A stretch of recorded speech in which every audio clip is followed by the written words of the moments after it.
Assalamualaikum warahmatullahi wabarakatuh. Selamat datang di channel YouTube aku, Firdausi Maulida Nesha. Makasih buat kalian yang udah klik video ini. Jangan lupa untuk subscribe, like, dan komen untuk kasih saran-saran kalian. Di sini spesial konten, aku mau membahas tentang tips menghilangkan kemudian.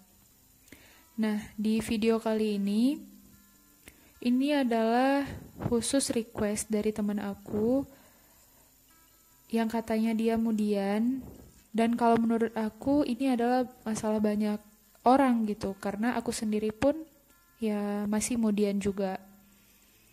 Tapi di sini yang aku mau bahas adalah tips dari aku pribadi, gimana cara aku ngatasinnya. Tapi sebelum aku nge-share tipsnya, aku mau kasih tahu dulu bahwasanya mudian ini adalah sifat yang ibaratnya dia itu susah hilang gitu. Dan menurut aku dia pun nggak bisa hilang gitu. Dia itu bisa terminimalisir, tapi dia nggak bisa hilang kayak 100% gitu, nggak bisa. Karena mudian ini itu emang udah ngebuat kita kayak terblok gitu. Nah, tapi dengan kemudian ini nggak bisa hilang 100% di dalam diri kita, tapi kita berhak dong punya energi-energi lain yang bisa membuat kemudian kita ini itu terminimalisir. Kalau aku pribadi menilai kemudian ini lebih kayak ke hal negatifnya gitu ya.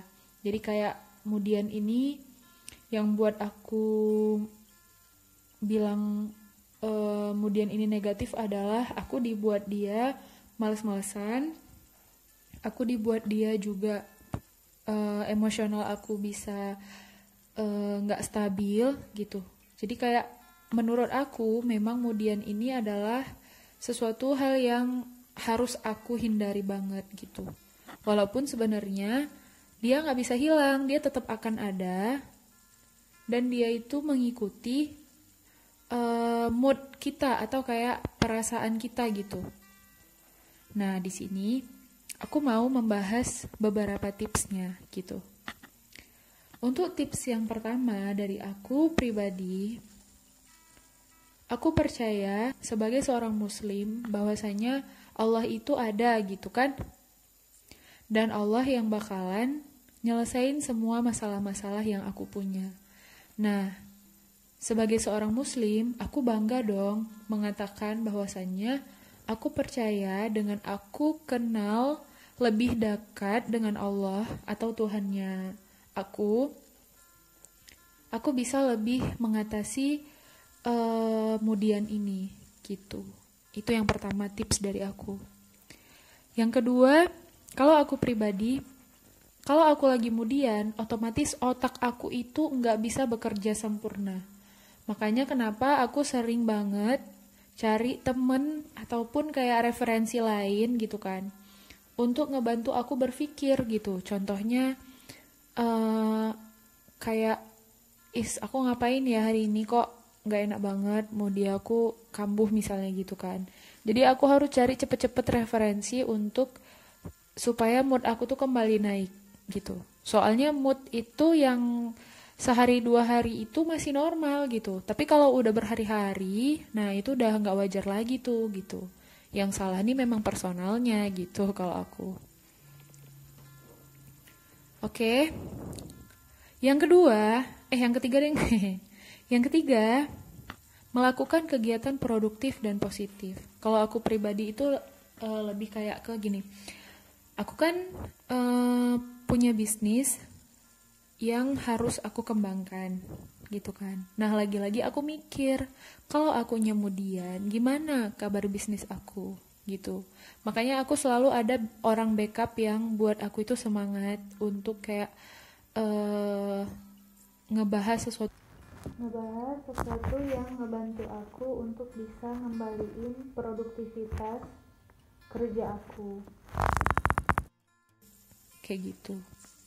Jadi aku itu kayak langsung ngeganti kegiatan kemudian aku dengan mikirin soal bisnis, bekerja.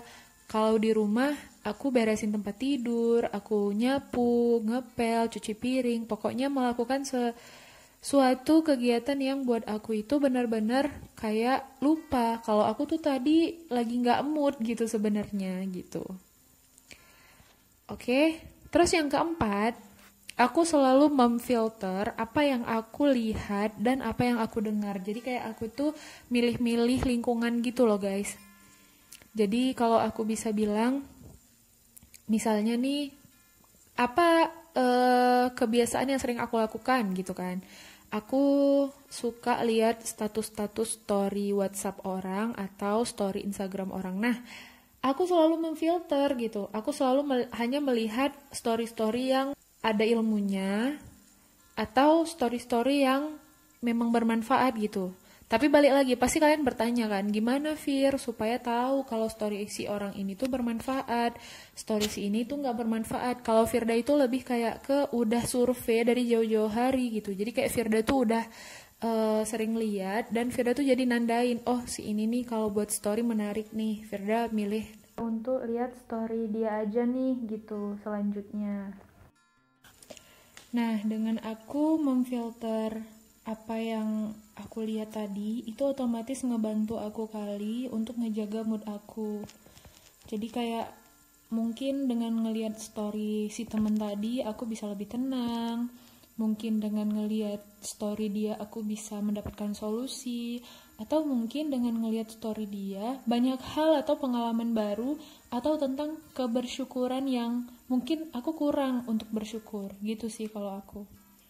Terus yang selanjutnya, itu yang kelima ya, love yourself. Karena kalau kita sayang sama diri kita, otomatis kita nggak akan mungkin jahatin dia. Kemudian ini salah satu sifat yang lumayan jahat sih menurut aku, karena dia bisa ngebuat kita itu tidur seharian atau bahkan berhari-hari, punya pikiran negatif yang nggak berhenti-henti, sedih tak berhujung gitu ya. Jadi kayak memang benar-benar kemudian ini ngerusak banget gitu.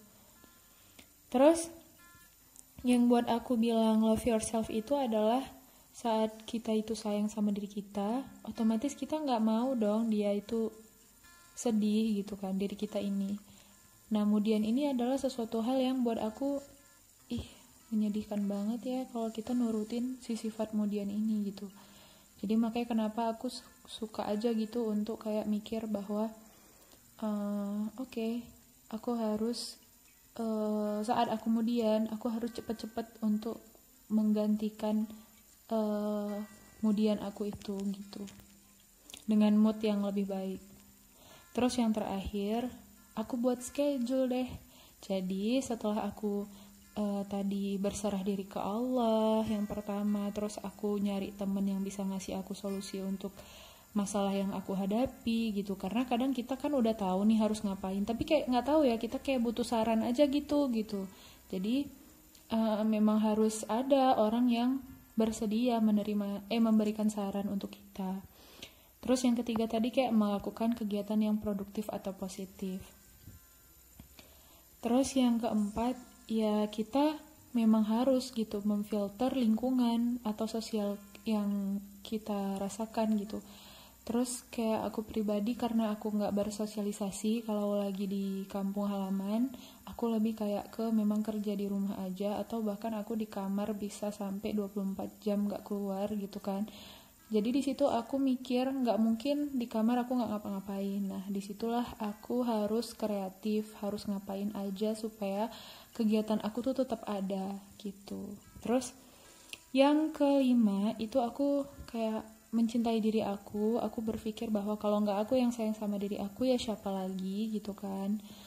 Kalau aku yang nggak jaga mood aku, siapa lagi gitu kan. Kalau nggak aku yang mikirin perkembangan kebaikan untuk diri aku, ya siapa lagi gitu kan. Makanya aku masukkan itu ke dalam list cara mengatasi kemudian.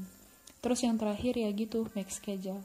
Jadi dari make schedule ini kita jadi punya kesibukan setiap harinya atau setiap waktu gitu. Oke, gitu aja dari aku. Semoga ini membantu dan membuat kalian itu semangat lagi. Dan buat kalian yang suka video ini, kalian tolong dong like ya. Dan juga share ke seluruh sosial media yang kalian punya. Atau kalian bisa tuh tengok teman-teman kalian yang mungkin ngalamin hal yang sama-sama aku. Atau sama kita. Kalian bisa kasih saran video ini untuk dia, mana tahu bermanfaat dan jadi pahala deh buat kalian.